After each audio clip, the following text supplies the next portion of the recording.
حضرات محترم، قرآن مقدسہ ایک مقام پر کہتا ہے الاخلاء یومئذ بعضهم لبعض عدو الا المتقین، کہ اس دنیا کے گہرے دوست بروز محشر ایک دوسرے کے دشمن ہوں گے، مگر تقوی والے دشمن نہیں ہوں گے، متقین دشمن نہیں ہوں گے۔ اس آیت مقدسہ سے یہ صاف پتہ چلتا ہے کہ دنیا کے دوست وہاں دشمن بن جائیں گے، دنیاوی دوست بروز محشر دشمن بن جائیں گے، لیکن تقوی والے دشمن نہیں بنیں گے، وہ دوست ہی رہیں گے۔ یہ آیت مقدسہ ہم سب کو ایک پیغام دے رہی ہے کہ سنو مسلمانوں، اگر محبت کرنی ہے تو دنیا دار سے نہیں بلکہ دیندار سے محبت کرو۔ اگر محبت کرنی ہے تو غدار سے نہیں وفادار سے محبت کرو۔ اگر محبت کرنی ہے تو گستاخ سے نہیں بلکہ سرکار پاک کے غلام سے کرو۔ اور آسان لفظوں میں اسے یوں سمجھے کہ اگر محبت کرنی ہے تو حضور شیر بہار سے محبت کرو۔ سنو مسلمانوں، اگر محبت کرنی ہے تو سرکار سرکاہی سے محبت کرو۔ اگر محبت کرنی ہے تو مخدوم بہاری سے محبت کرو۔ اگر محبت کرنی ہے تو مخدوم سمنانی سے محبت کرو۔ اگر محبت کرنی ہے تو اعلیٰ حضرت سے محبت کرو۔ اگر محبت کرنی ہے تو مفتی اعظم سے محبت کرو۔ اگر محبت کرنی ہے تو تاج الشریعہ سے محبت کرو۔ اور آسان لفظوں میں یوں سمجھے کہ اگر محبت کرنی ہے تو خواجہ غریب نواز سے محبت کرے۔ اگر محبت کرنی ہے تو غوث اعظم سے محبت کرے۔ اگر محبت کرنی ہے تو شہید اعظم سے محبت کرے۔ اگر محبت کرنی ہے تو تابعین سے محبت کرے۔ اگر محبت کرنی ہے تو تابعین سے محبت کرے۔ اگر محبت کرنی ہے تو صحابہ اعظام سے محبت کرے۔ اگر محبت کرنی ہے تو شہدائے کرام سے محبت کرے۔ اگر محبت کرنی ہے تو صدیق اکبر سے محبت کرے۔ اگر محبت کرنی ہے تو فاروق اعظم سے محبت کرے۔ اگر محبت کرنی ہے تو عثمان غنی سے محبت کرے۔ اگر محبت کرنی ہے تو مولا علی سے محبت کرے۔ اگر محبت کرنی ہے تو رسول پاک سے محبت کرے۔ اب آپ میں سے کسی کا یہ سوال ہو سکتا ہے کہ شمشاد رضا قادری، جب ہم ان لوگوں سے محبت کریں گے تو ہمیں کیا فائدہ حاصل ہوگا؟ تو سنیں، جب آپ انبیاء کرام سے محبت کریں گے، جب آپ شہدائے اعظام سے محبت کریں گے، جب آپ صلحائے کرام سے محبت کریں گے، جب آپ اولیاء کرام سے محبت کریں گے تو فائدہ یہ ہوگا کہ ان کی محبت یہاں بھی کام آئے گی اور حشر کے میدان میں بھی کام آئے گی۔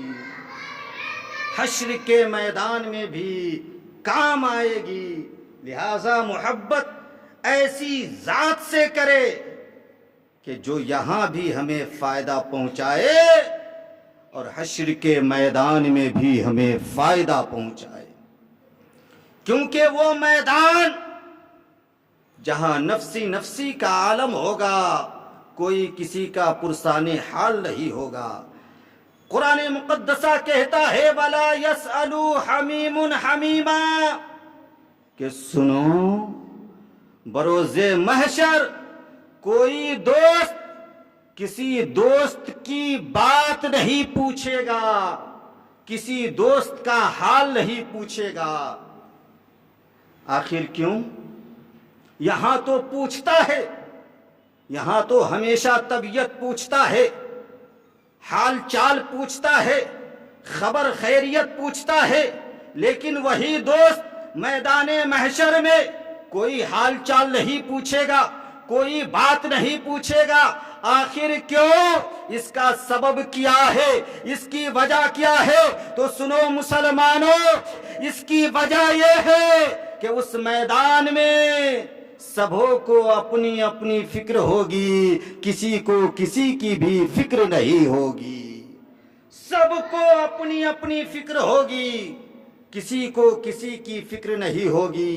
یہی وجہ ہے کہ کوئی دوست میدان محشر میں کسی دوست کی بات نہیں پوچھے گا، کسی دوست کا حال نہیں پوچھے گا۔ لیکن قربان جاؤ مسلمانوں اپنے پیغمبر پر کہ وہ میدان محشر کہ جس میں کوئی دوست کسی دوست کا حال نہیں پوچھے گا، جس میں کوئی کسی کی طبیعت نہیں پوچھے گا، کسی کی بات نہیں پوچھے گا، اس لیے کہ وہاں سبوں کو اپنی اپنی فکر ہوگی۔ لیکن اس میدان محشر میں بھی ہمارے نبی کو ہم سبوں کی فکر ہوگی۔ سبحان اللہ۔ کہیں گے اور نبی اذهبوا الی غیری، مگر حضور کے لب پر انا لہا ہوگا، مگر حضور کے لب پر انا لہا ہوگا۔ اس لیے مسلمانوں اپنے رسول سے سچی پکی محبت رکھو، اچھی عقیدت رکھو، کیونکہ رسول پاک کی محبت یہاں بھی کام آئے گی، قبر میں بھی کام آئے گی، اور حشر کے میدان میں بھی کام آئے گی۔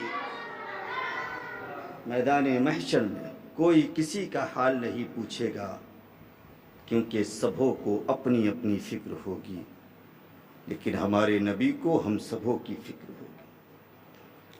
تو اس ذات سے محبت کریں آپ جن کی محبت یہاں بھی فائدہ آپ کو پہنچائے اور مرنے کے بعد بھی آپ کو فائدہ پہنچائے۔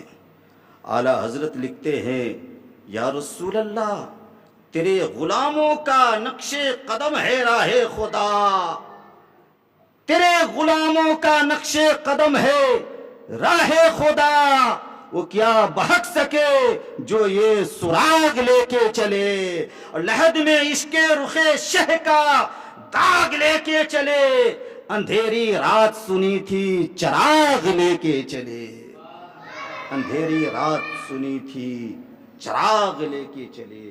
حضرات اس مختصر سی زندگی کو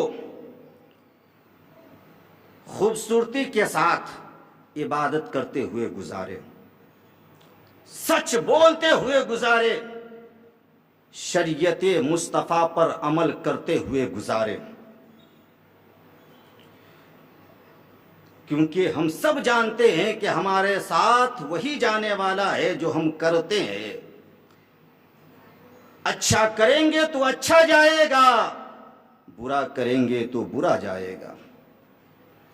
عبرت حاصل کرنے کے لیے میں یہاں پر پھر سے ایک مرتبہ یہودیوں کے بندر اور سور ہونے کا واقعہ سنانا چاہتا ہوں۔ جب رب کا غضب عذاب کی صورت میں پہلے نازل ہوا کرتا تھا تو شکلیں بدل کر بندر کی شکل بن جایا کرتی تھی، سور کی شکل بن جایا کرتی تھی۔ آپ دیکھیں کہ ہر مذہب کے اندر ہفتے میں ایک دن ایسا آتا ہے جو بڑا خاص ہوتا ہے، جس کا عزت و احترام کیا جاتا ہے۔ اسلام میں جمعہ کا دن عزت و احترام والا دن ہے۔ عیسائیوں کے نزدیک اتوار کا دن عزت و احترام والا دن ہے۔ ہندوؤں کے نزدیک منگل کا دن عزت و احترام والا دن ہے۔ اسی طرح یہودیوں کے نزدیک ہفتے یعنی سنیچر کا دن عزت و احترام والا دن ہوا کرتا تھا۔ اور یہ بات بھی آپ اچھی طرح ذہن نشی کر لیں کہ جو دن خاص ہوا کرتا ہے، عزت و احترام والا ہوا کرتا ہے، اس کے کچھ کنڈیشن بھی ہوا کرتے ہیں، اس کے کچھ شرائط بھی ہوا کرتے ہیں۔ جیسے ہم مسلمانوں کے نزدیک جمعہ کا دن عزت و احترام والا دن ہے، تو اس کی شرطوں میں سے ایک شرط یہ ہے کہ جن مسلمانوں پر نماز جمعہ فرض ہے، ان پر جمعہ کی پہلی اذان سے لے کر ختم نماز تک دنیاوی کاروبار کرنا ناجائز و حرام ہے۔ کن پر؟ جن پر نماز جمعہ فرض ہے۔ جمعہ کی پہلی اذان سے لے کر ختم نماز تک دنیاوی کاروبار کرنا ناجائز و حرام ہے، خرید و فروخت کرنا ناجائز و حرام ہے۔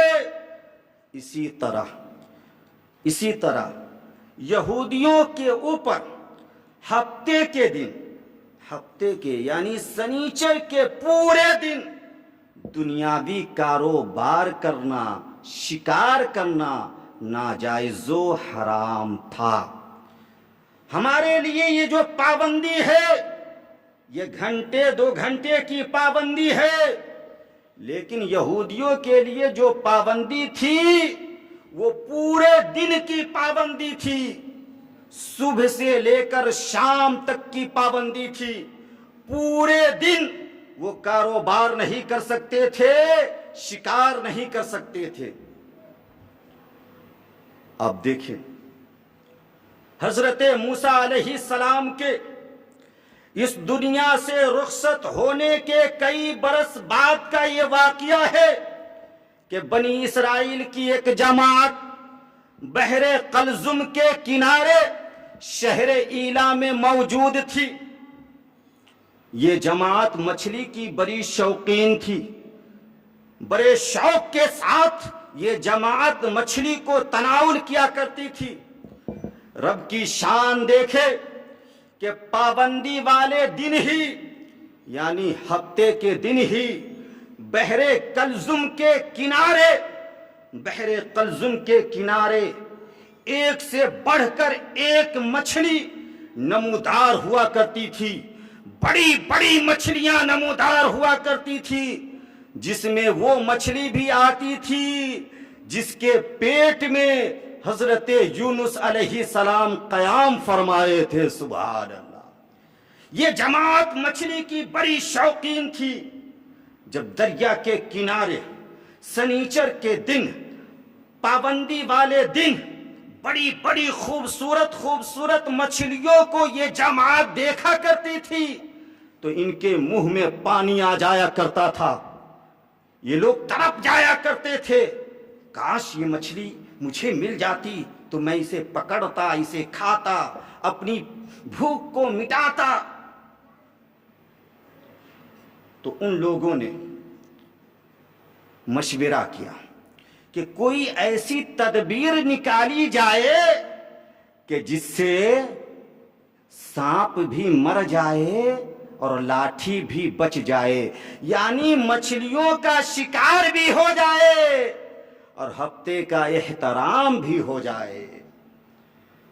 تو ان عقل مندوں نے یہ حیلہ اپنایا کہ دریا کے کنارے کنارے دور دور تک بڑے بڑے گہرے گڑھے کھود ڈالے اور ان گڑھوں میں پانی پہنچنے کے لیے دریا سے بڑی بڑی نالیاں نکال دی تاکہ پانی کے ساتھ ساتھ بڑی بڑی مچھلیاں بھی اس گڑھے کے اندر چلی جائے۔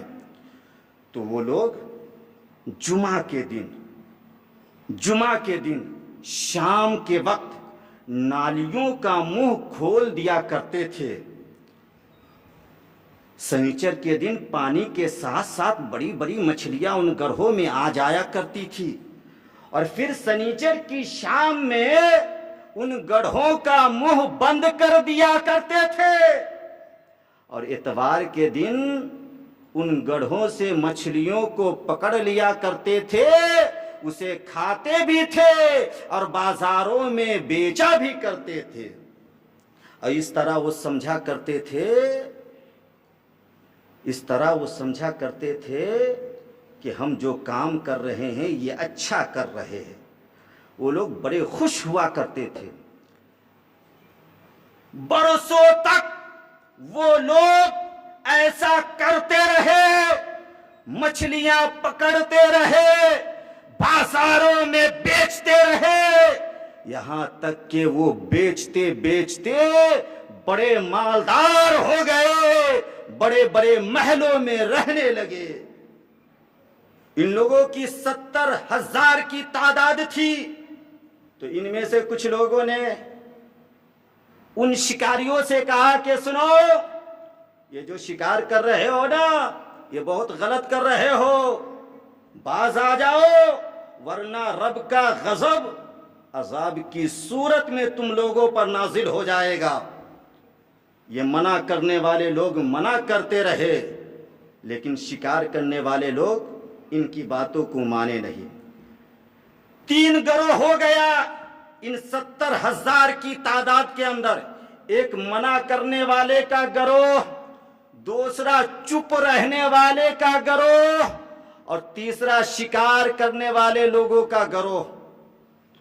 ہر دور میں بری باتوں کو دیکھتے ہوئے کچھ لوگ خاموشی کے ساتھ کام کیا کرتے ہیں، لیکن دیکھیں خاموش رہنے والے لوگوں کی بھی وہی سزا ہوا کرتی ہے جو سزا جرم کرنے والے لوگوں کی ہوا کرتی ہے۔ حضرت سیدنا عبداللہ ابن عباس رضی اللہ تعالی عنہ ایک مرتبہ سورہ اعراف میں اس واقعے کو پڑھنے کے بعد زارو کتار رونے لگے۔ تو آپ کے ایک شاگرد نے پوچھا، سرکار رونے کی وجہ کیا ہے؟ تو آپ کہتے ہیں کہ سنو، وہاں 3 جماعت تھی، ایک منع کرنے والے کی جماعت، ایک چپ رہنے والے کی جماعت، اور ایک شکار کرنے والے کی جماعت۔ تو شکار کرنے والے لوگوں پر تو عذاب آیا، منع کرنے والے تو نجات پا گئے، یہ چپ رہنے والے لوگوں کا کیا حال ہوا، یہ کہاں گئے؟ تو سیدنا عبداللہ ابن عباس کہتے ہیں کہ ممکن ہے کہ یہ چپ رہنے والے لوگوں کا بھی وہی حشر ہوا ہوگا جو حشر شکار کرنے والے لوگوں کا ہوا ہے۔ سبحان اللہ، حشر کرنے والے لوگوں کا ہوا ہے۔ اللہ اکبر کبیرہ۔ اس لیے اس سے پتہ چلتا ہے کہ بری باتوں کو دیکھتے ہوئے ہمیشہ چپ نہیں رہنا چاہیے، بلکہ اس کے خلاف آواز بلند کرنا چاہیے۔ اب دیکھیں 3 گروہ ہوا، ایک منع کرنے والے کا گروہ، ایک شکار کرنے والے کا گروہ، اور ایک چپ رہنے والے لوگوں کا گروہ۔ شکار کرنے والے شکار کرتے رہے، منع کرنے والے منع کرتے رہے۔ جب شکار کرنے والے نہ مانے تو منع کرنے والے لوگوں نے کہا کہ سنو، اب ہم لوگ تم سے دوری بنائیں گے۔ تو ان لوگوں نے شہر کے بیچوں بیچ ایک دیوار کھینچ دی۔ شکار کرنے والوں اس طرف رہو، ہو سکتا ہے عذاب نازل ہو جائے، تم اس طرف رہو، ہم لوگ شکار نہیں کرتے ہیں، ہفتے کے دن کا احترام کرتے ہیں، ہم اس جانب رہیں گے۔ آ گیا حضرت داؤد علیہ السلام کا زمانہ۔ حضرت داؤد علیہ السلام نے ان شکاریوں کو بیٹھایا اور سنجیدگی کے ساتھ سمجھایا، اے لوگو شکار مت کرو، اس سے ہفتے کے دن کی بے حرمتی ہوتی ہے، رب کی نافرمانی ہوتی ہے، باز آ جاؤ، سنیچر کے دن کا احترام کرو اور اپنے رب کے فرمان پر عمل کرو۔ تو ان شکاریوں نے کہا کہ اے ہمارے پیغمبر، یہ کوئی ہم نیا کام کر رہے ہیں؟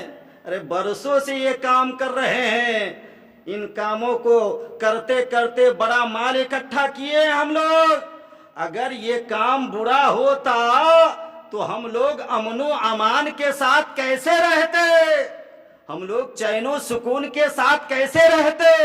مالدار کیسے بن جاتے؟ ارے ہم لوگ تو کب کا کب نیست و نابود کر دیے جاتے۔ لہٰذا یہ کام برا نہیں ہے، اچھا ہے، کیونکہ ہم شکار تو نہیں کرتے ہیں، قید کرتے ہیں۔ تو حضرت داؤد علیہ السلام نے کہا، بے عقلو، قید کرنے کو تو ہی شکار کرنا کہتے ہیں، قید کرنے کو تو ہی شکار کرنا کہتے ہیں۔ تم قید کر لیے لہذا شکار کر لیے۔ لیکن ان لوگوں نے بات نہیں مانا۔ جب یہ لوگ رات کو سونے گئے، مال و دولت کی فراوانی کے سبب مغرور ہونے والے لوگ، اپنے پیغمبر کو جھٹلانے والے لوگ، رب کی نافرمانی کرنے والے لوگ رات میں سونے گئے تو ان میں جتنے لوگ جوان تھے وہ بندر بنا دیے گئے، اور جتنے لوگ بوڑھے تھے یہ سب کے سب سور بنا دیے گئے۔ اللہ اکبر کبیرہ۔ اب جب صبح ہوئی، سورج پروان چڑھنے لگا تو اس طرف کے لوگ یعنی منع کرنے والے لوگوں نے دیکھا کہ اس محلے سے نہ کوئی آواز آتی ہے، نہ کوئی آدمی باہر نکلتا ہے، نہ کسی کے گھر سے دھواں اوپر اٹھتا ہے۔